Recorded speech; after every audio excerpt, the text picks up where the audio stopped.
Welcome to Face to Face. This is a show about change and about what's next. It's a show that wants to ask questions, peel back the layers of our average everyday experience, and go beyond scratching the surface.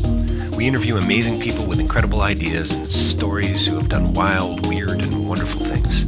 Remember that imagination shared creates collaboration, and collaboration creates community, and community inspires social change. I'm David Peck, and this is Face to Face.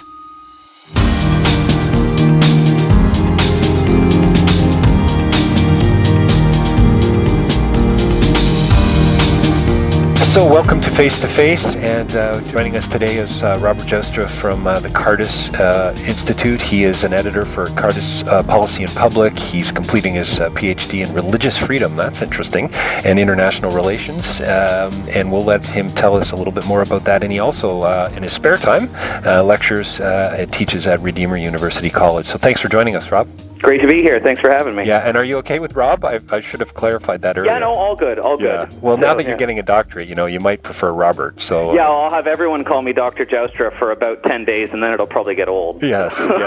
Or in some cases, Sir, actually, would be more appropriate. That's right, that's right.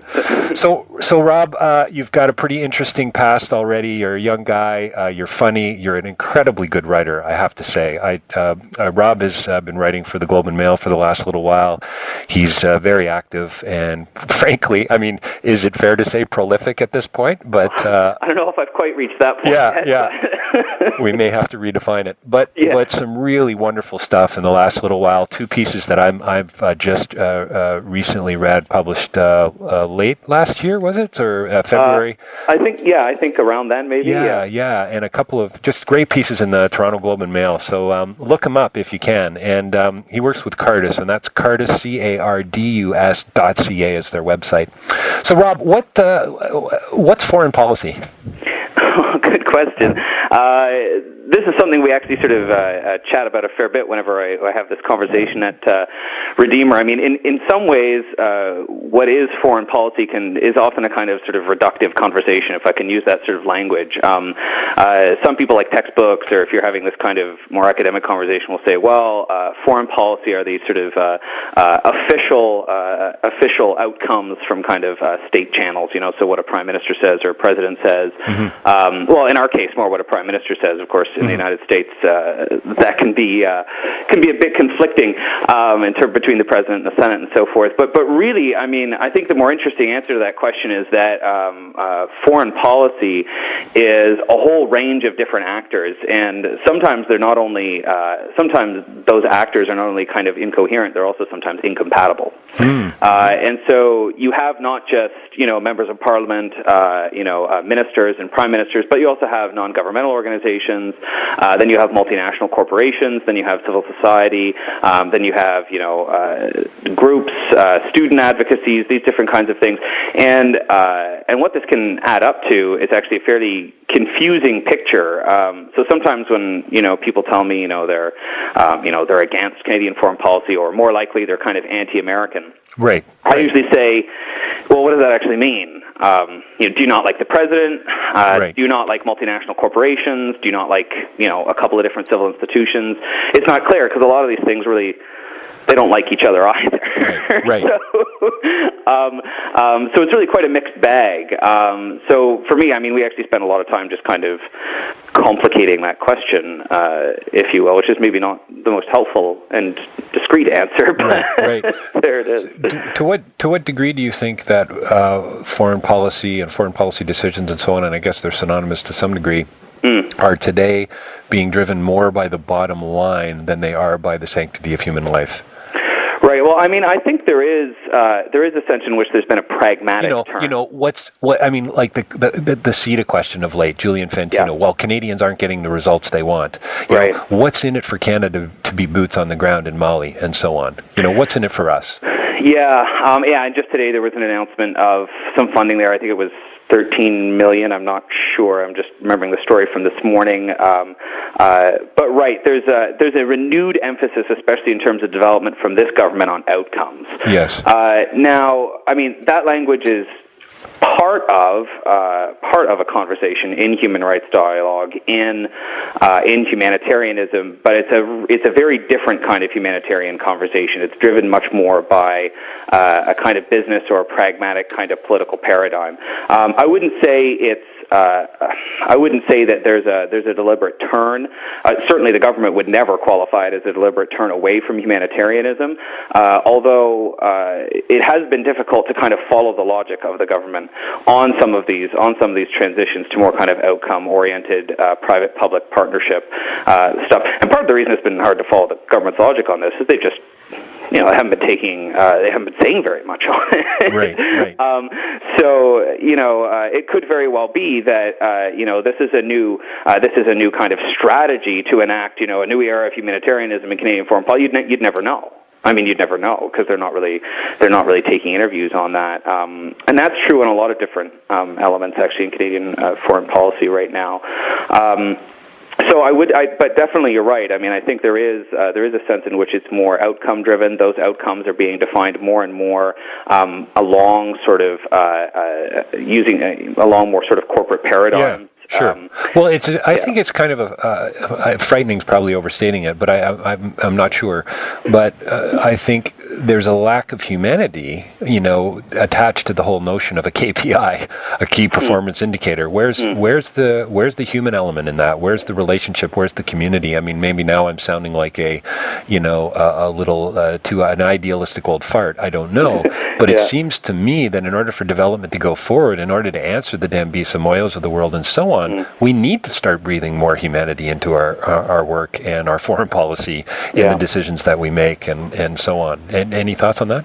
Yeah, I think you're exactly right. I mean, the one person that comes to mind that really agrees with that is actually Pope Benedict, who in Caritas in Veritate made, a very moving sort of plea for the reinsertion of the human into the work of development. I mean, he's the Pope, so of course, I mean, he's also making very explicitly religious arguments, saying, development needs people everywhere with their arms raised in prayer and these other kinds of things that he says in that. But there is this call that I think the Pope makes that there can be no authentic development until we look at what it means to be human, and what human flourishing means.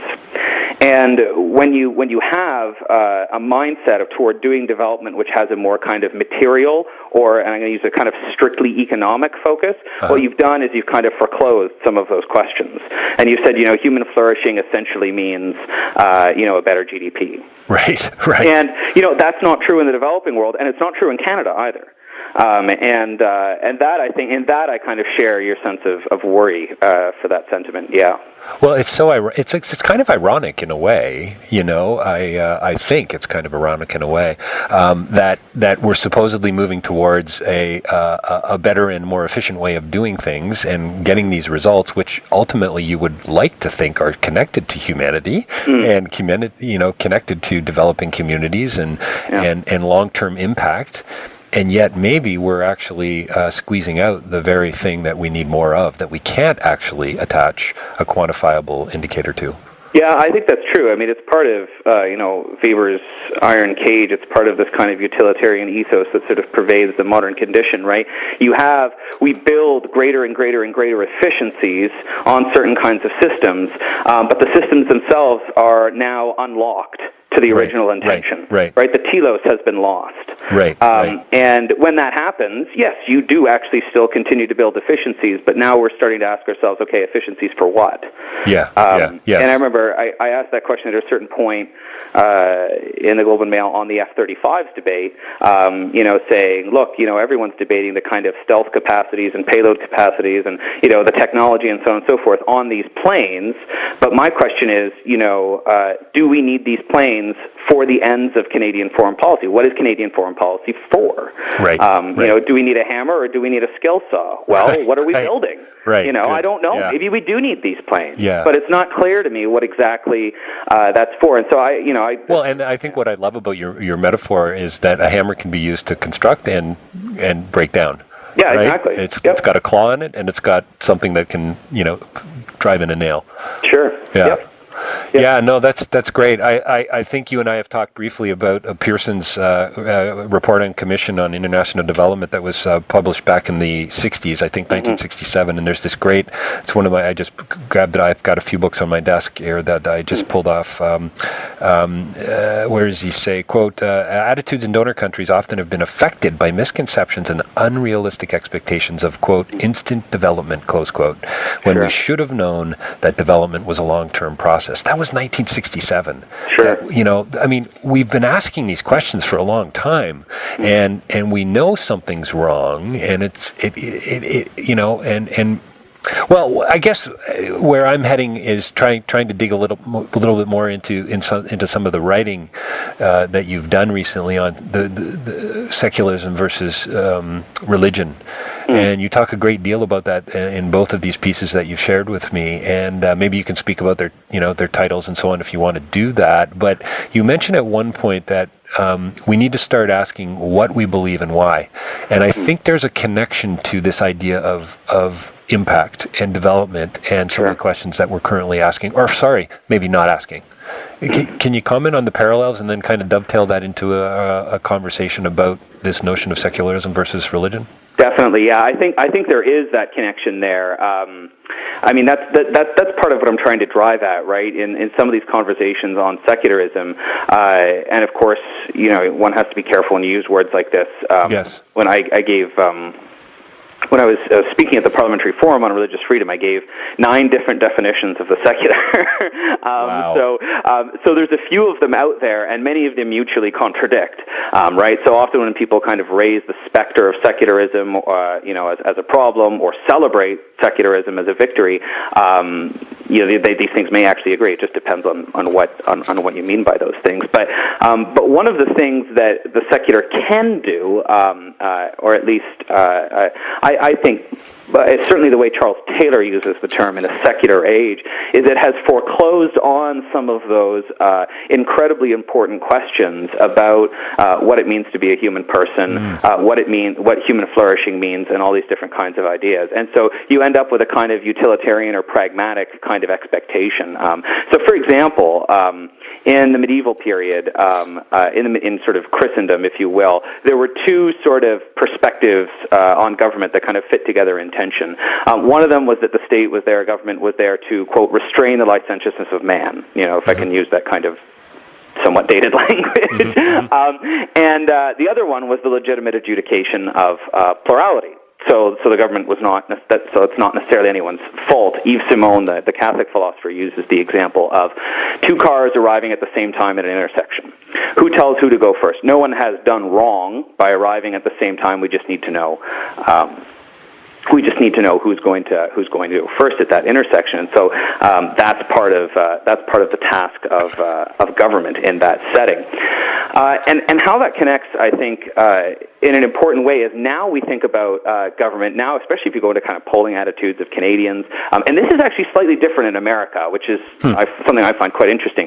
But if you go into attitudes of Canadians, essentially Canadians vote on the biggest issue that kind of decides is economic issues. Even when you get into healthcare, it has to do with the money that healthcare is getting and these outcome-driven mentalities, right, and so on and so forth. Like the rubric by which we decide if a government has succeeded is very much sort of GDP-driven. Yes. Yeah. And on that rubric, I mean, that's one of the reasons why, when a global recession hits, all of a sudden, a lot of countries in the world start voting conservative. Well, why? Because more people trust, conservatives not to print money.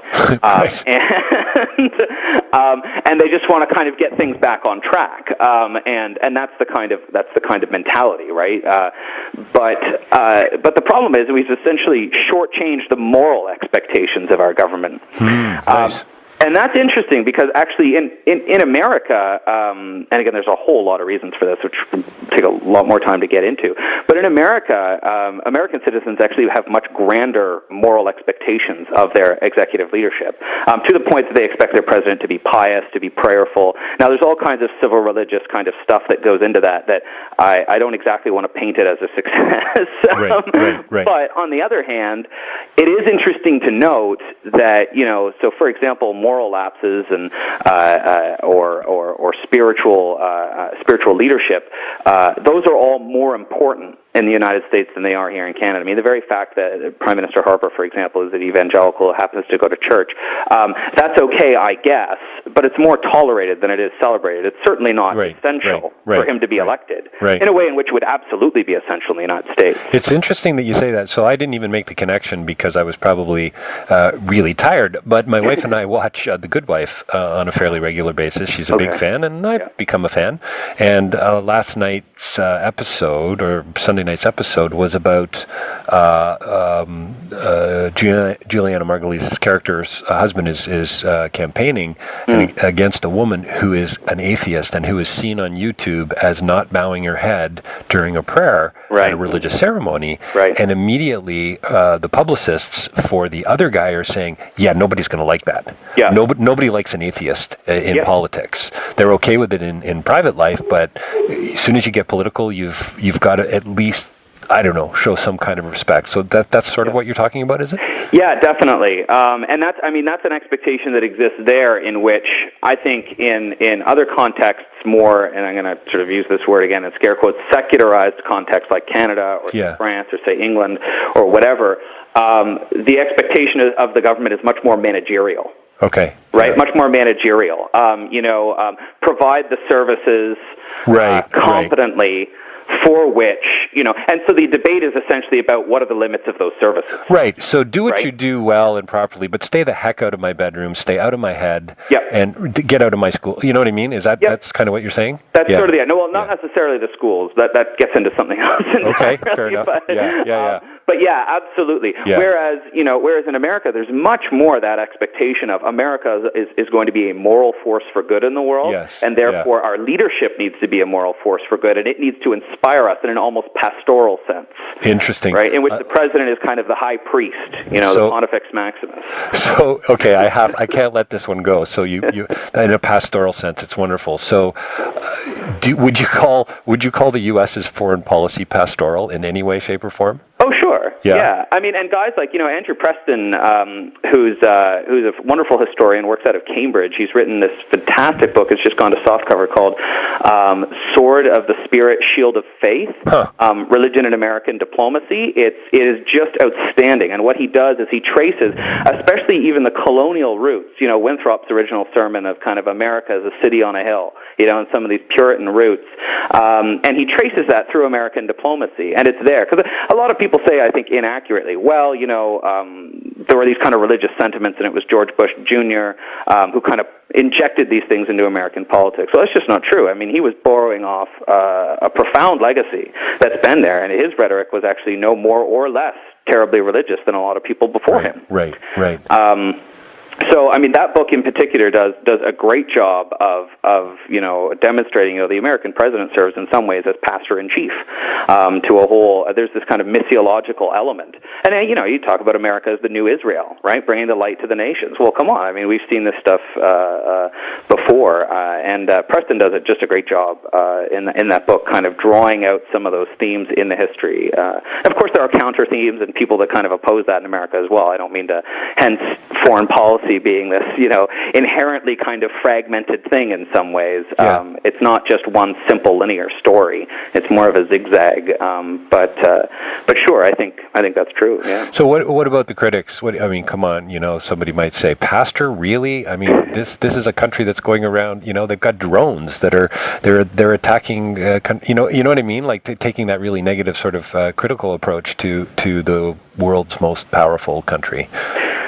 Sure. How is that in any way, connected to being pastoral? Sure. Well, pastors don't have to be pacifists, of course.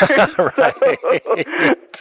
That's right. I mean, that's part of it. But even looking back at like some of the people that President Obama, for example, has publicly expressed his affection and admiration for Reinhold Niebuhr, right? Who wrote Moral Man and Immoral Society in the mid 20th century, one of these foundational texts that helps kind of explain, I think at least partly, some of the elements of realism, if I can talk about that in American foreign policy that exist.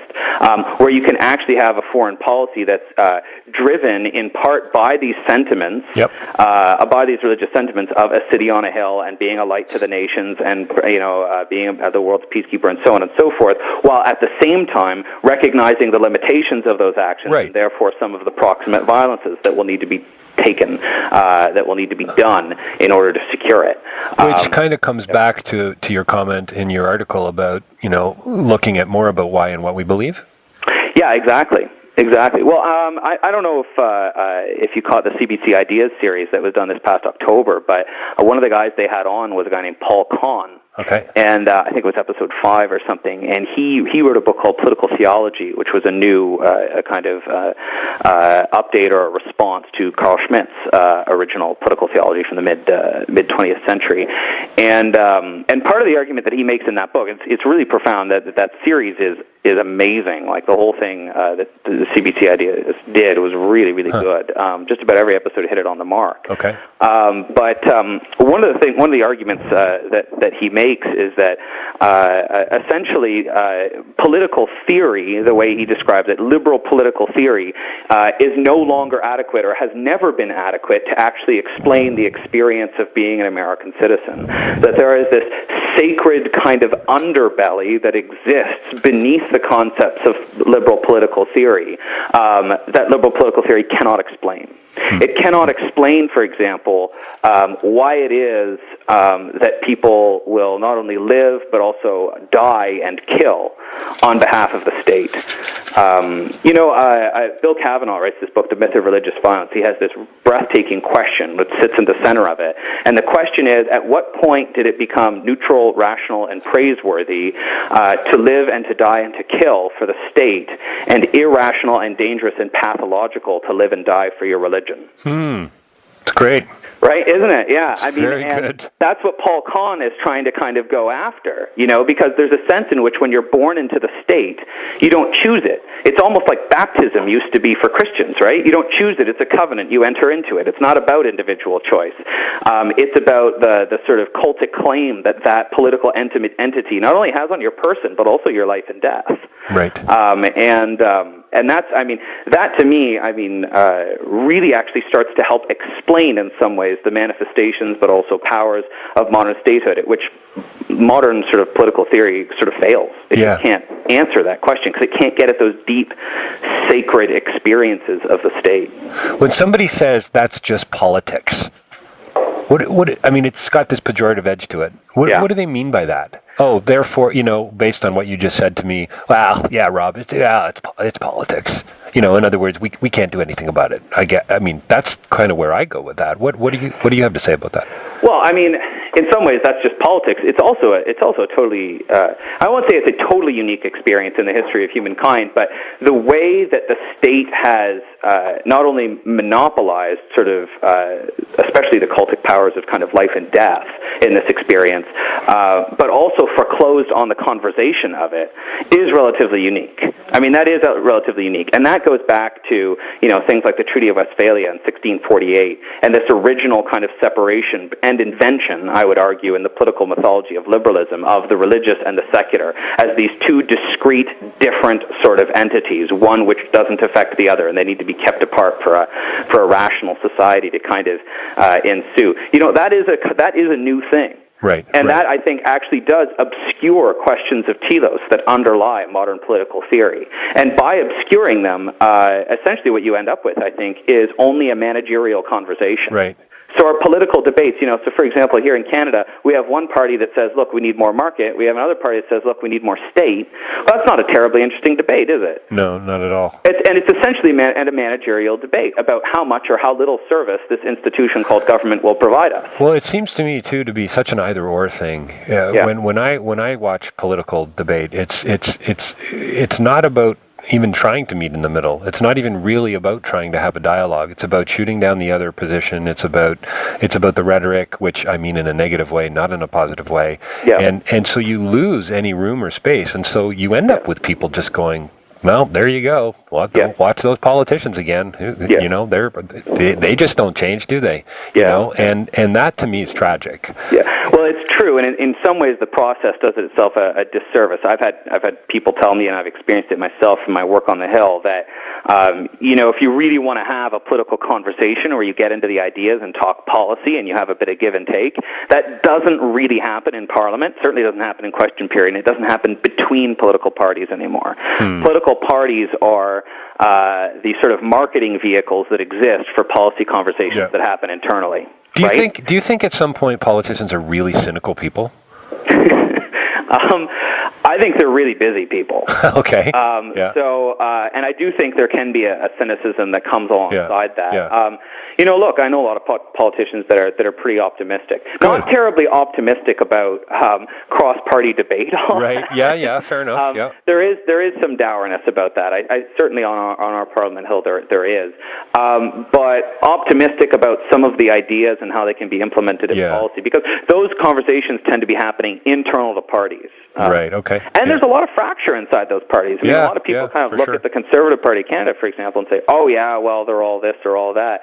Actually, you know, there is a piece written here by our president at Cardus, Michael Van Pelt, and our director of research, Ray Pennings, arguing that there is as many as 6 or 7 distinct factions within the sitting Conservative Party, many of whom really hate each other. Wow. Right? You think about libertarians and social conservatives sitting in the same room together. They don't agree on almost anything. Yeah. It's true. Right? I mean, so how do these people kind of sit in the same party together? Yeah, I mean, if you can't get on any kind of level playing field, whatever that means, how can you even begin to have a real conversation? I mean, I think of students, I think of that aren't listening in a group setting where we're trying to have a group dialogue, and they're just waiting to get their point in. They're sitting on the edge of their seat. I mean, you can see it. I mean, you know, viscerally, it's in your face. It's like, I don't give a rat's ass about your point. I just want to get my point in.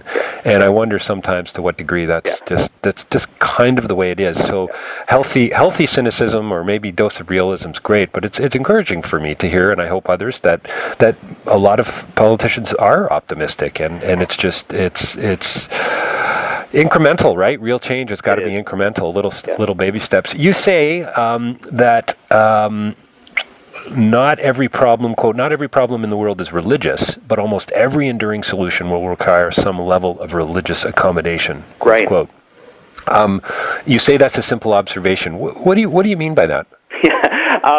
So, I mean, in the first place, the assumption behind that statement is a kind of empirical disapproval of what's called the Secularization Thesis. Yes. Right? So in the first place, the idea, which was very popular in the 60s and the 70s, that religion was essentially disappearing. Not just as a kind of personal force, that would kind of come later, but as a political force. Right. Empirically speaking, you know, that's more or less not true. In fact, Peter Berger says in one of his very famous essays on the desecularization of the world, he says, today, the fascinating thing to explain is not the religion of the mullahs in Iran, but why religion makes no sense to elite American university professors. Right? And I actually think that's true. That is the interesting thing to explain, because most of the world... And Rob, is that whether you believe in it or not? Whether you believe in it or not, absolutely. Right. Absolutely, yeah. Right? So why, why we ever thought, that's what Dan Philpott says in one of his articles on the political ambivalence of religion. The question is not, why religion didn't go away or did go away, but why we ever thought it was going away, right? Why did we ever think these questions or these sort of ideas were ever actually being... And that starts to get at some of the assumptions behind social science and secularism and so on and so forth, right? Yeah. That are quite interesting. So when I say that not every problem in the world is religious, it's not true, of course, that every conflict or every issue is exhaustively or even primarily caused by... and again, I want to use that kind of causal language a little bit carefully, but caused by religion or religious people or religious ideas or whatever, or practices. But it is true that in, I think, many of the places in the world, the solution to many of these problems will involve enlisting those religious communities. So, for example, we were having a call last week at the Canadian International Council on Religious Freedom. We're talking about Mali and some of these other places, and we were talking about, look, there's extremist religion here, and we see this kind of going on. There's a lot of other factors that kind of come into this, right? I don't want to simplify it. And that was the argument the UN Special Rapporteur, who was on the call, Heiner Bielefeld, made too. He said, look, it's the problem is not always primarily religion, even if it has a religious manifestation, but the communities that exist in these places that have any kind of heft, that have any kind of ability for peacemaking, are religious. Scott Thomas argues at the University of Bath that strong religions and weak states are still typically the rule in a lot of the world today. And that means that if you're going to have any kind of enduring solution, sure, absolutely there's a state role in that. We're not trying to eclipse that. That would be silly. But also you need to engage religious communities and religious actors. That's only going to become more important. And so the UN Special Rapporteur and others were making that argument as well. So I think that's behind that. Are you tired of the secular religious distinction? Like, can we blame Plato for that? I don't know if we can blame Plato for it. Well, that dualistic kind of, it's, that's kind of religious and that's kind of secular and so on. I mean, anyway. There's definitely that binary there. I mean, I sort of, some people blame the Reformation, by the way. You get the idea when you read Charles Taylor's The Secular Age, by the way, that he sort of blames the Reformation. Oh, okay. And that's interesting. I think, by and large, the Reformation was probably en masse, probably a good thing, but that's my bias straight out. But yeah, I'm definitely, part of the work that I do and part of the writing I do, underlying that is the assumption that there's a huge problem with those categories to begin with. Right, good. Right? That the secular in and of itself can be defined in 9 different ways, and the religious, that essentially there is no essential transhistorical, transcultural thing called religion. Right? We've invented this term religion to kind of box or encapsulate a kind of doctrinal or dogmatic perspective on transcendence, and then divorce that from what we call the secular. So it doesn't have anything to do with, say, politics or economics or whatever. Yeah. And in most of the world today, that doesn't make any sense. Right? There's a congruity, actually, between the why and the how. Whereas we in the West have somehow boxed our why into our private lives and into our homes and into our places of worship, and we are increasingly efficient at our how as we kind of band together and become ever more efficient toward a goal of God knows what. Right. In the most literal sense. Yeah, in the most literal sense, exactly. And that's a major problem. I mean, I think that's a major issue. I think part of the recovery of telos for our modern institutions in the kind of quote-unquote secular West, part of that has to be deconstructing this binary between the religious and the secular. I think, and a number of people, including Charles Taylor, have, I think, done a really good job. So my background's in philosophy. David Hume would have basically just said, you know what, Rob, these are all meaningless questions, right? I mean, this is all metaphysical tripe. And what's the phrase? Is it committed to the flames? Yeah. I think that's what. I mean, would you have come back with and said, okay, David, maybe you're right about those metaphysical questions, but we still have to have this dialogue? Is that how you kind of would have responded to him? I think I would have responded that, Hume's had his day. That's pretty funny. That's the soundbite for this interview, yeah. Well, I mean, look, it just doesn't explain reality the way we experience it. Yes. And that's what guys like Paul Kahn do so well when they talk about the American state. They say, look, liberal political theory takes us so far in terms of understanding our experience of the state. And then there are these other experiences it can't make sense of. Right. And that's actually pretty, empirically speaking, we're talking about observational stuff. Yep. It just doesn't make any sense. Which would have appealed to Hume, of course. Yeah, exactly. But but then you run into a dead end, right? You're witnessing this stuff that doesn't seem to have an empirical explanation. Well, now what? I think we have to start recovering some of these conversations that have been lost. Not in a nostalgic way, and Taylor's definitely not that way. Well, and would you argue that that's what you're talking, when in one of your articles you referred to a secularist mythology? Yeah. Is that kind of what you mean, that Hume-like mythology that says, we can only talk about, You want to talk about empirical facts? Well, here, I've got plenty. Yeah, exactly. Yeah, exactly. Yeah, I think that secularist mythology is essentially done. It's a story that was sort of invented, and in many cases retrospectively, to explain why my religion is kind of in my private home and my place of worship, and not in the public square. Well, it's clear that it is in the public square in a lot of places, and gosh darn, it's awfully hard to keep out. And if you believe Paul Kahn, it's actually intrinsic to the public square in some of these states. Right. It's just kind of smuggled in. Right. It's like Levinas. It was Levinas. Maybe it was Nietzsche who said it. But we'll always have God if we have language, kind of thing. It's that kind of idea, right? And Taylor calls these intrinsic virtues of democratic systems. Well, they're always there. There's always a limit to pluralism, right? And that limit is always provided by certain non-propositional truths. Yes. Right. That human beings have a basic dignity. Well, where's the evidence of that? Well, you can kind of find your way around. But at the end of the day, human beings just have these dignities. Yes. And that's where we kind of sit on it. And I think those questions are incredibly important. You said, I think at the end of one of your pieces, you talked about the way that we're going to get away from this crazy radical fundamentalism is by allowing this debate to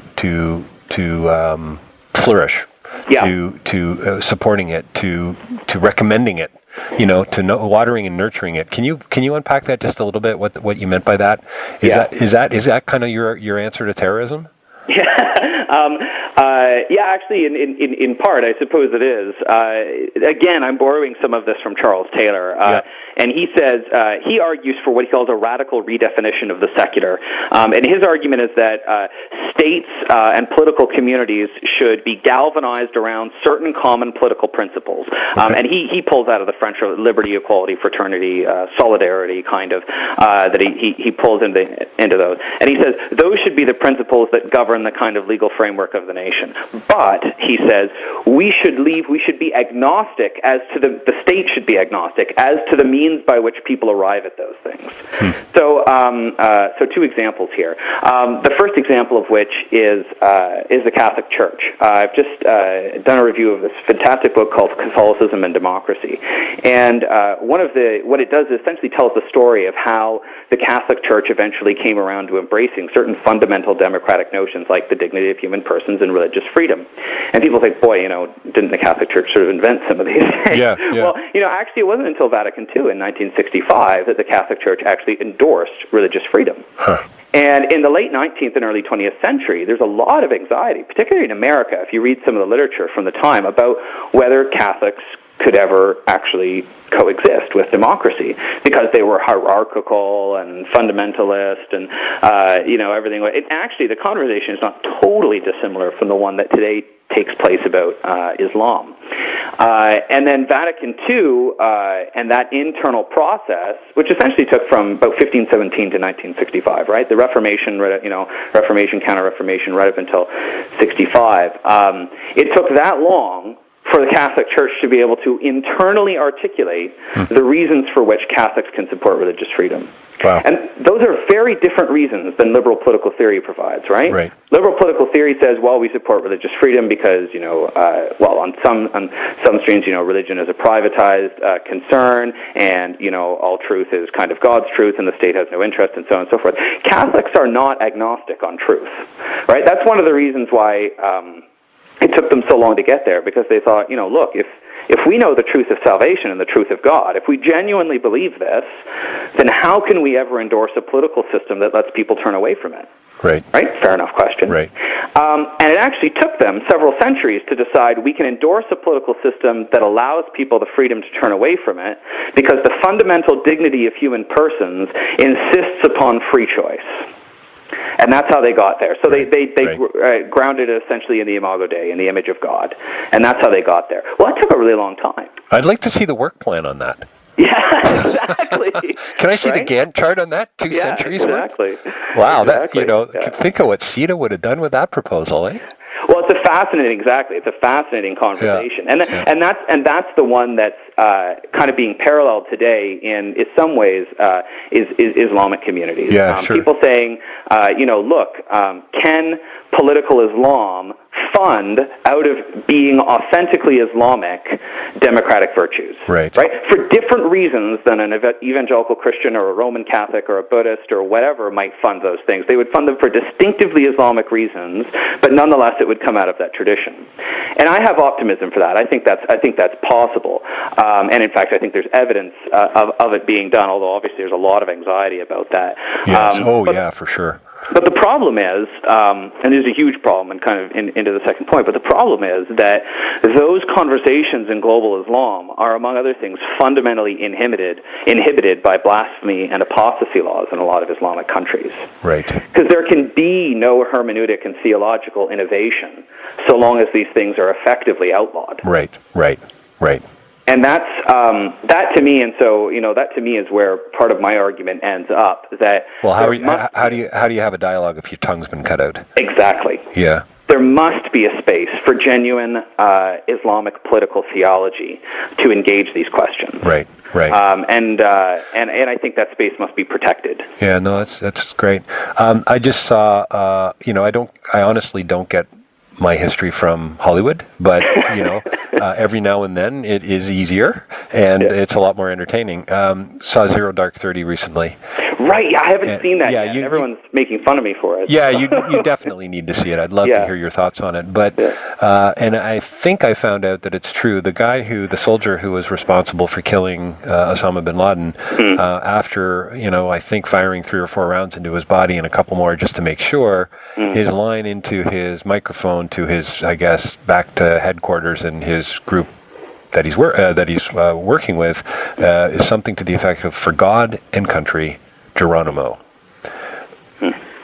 I actually turned to my wife and I said, "Really? Are you kidding me? Did he actually just say that? I mean, what's your reaction to that? I mean, you want to have a dialogue." And I just went, "Wow, buddy, could you have shut it down more? Effectively and efficiently." I was actually annoyed with Catherine Bigelow, the director, for including that in the film, because it's just going to be so divisive ultimately. But the guy said it, and you got to wonder where that comment came from. And there's something that is inherently deeply troubling about that from a religious perspective. Never mind religion, from a relational perspective. And we're really close to being out of time here, but I'd love to hear your thoughts on that. Sure. In some ways, the whole situation is deeply troubling from a perspective. It is. Indeed.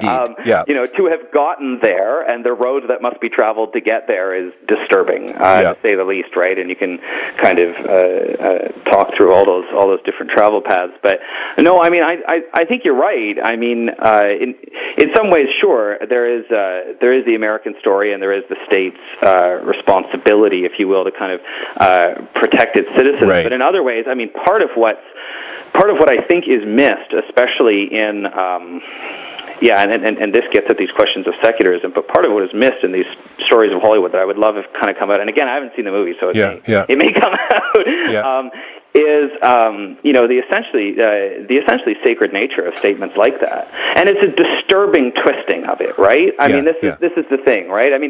People who study religion in IR can never, you should never say things like, well, religion is fundamentally and kind of exclusively a force for peace. Obviously, that's not true, and also it can be twisted and perverted and all these different kinds of things. And what you see there is kind of a clash of two perversions in a way. Mm-hmm. My doctoral supervisor, Scott Thomas, calls it a clash of rival apostasies. Right. This is what he says, because he calls the nation state an apostasy and extremist Islam a kind of apostasy, and he says this is what's happening as a clash of rival apostasies. And boy, would it be interesting to kind of get underneath a film like Zero Dark 30 and ask those questions. Well, I couldn't help but think, going into the film, that maybe this could be a stepping stone to some sort of dialogue, with our Muslim brothers and sisters and so on. And, and then we get to that point and you go, wow, Geronimo, really, it just lacks, talk about lacking sensitivity. Now, course, this guy didn't know that it was going to be put into a film and a screenplay, and but I can't help but think that his book, I Killed Osama bin Laden, is going to be coming out in a couple of years time, and wow, what a great way to alienate, what is it, 1.7 billion people in the world? Right, yeah. I mean, I guess I would never have sort of conceived of Zero Dark 30 as an outreach tool between America and Islam to begin with. Oh, that's hysterical. That's funny, Rob. Yeah, no, you're touché. Yeah. I wouldn't have expected it to really work that way. Not only was there an invasion of a sovereign sort of Islamic country and the assassination of, but this was probably never going to be the tool. That's right. Yeah, I couldn't help it though. It just so, and maybe this was her point, but to Catherine Bigelow's credit, it just so, to say it rubbed me the wrong way is a major understatement. But he said it. I probably would have included it if he said it too. Right.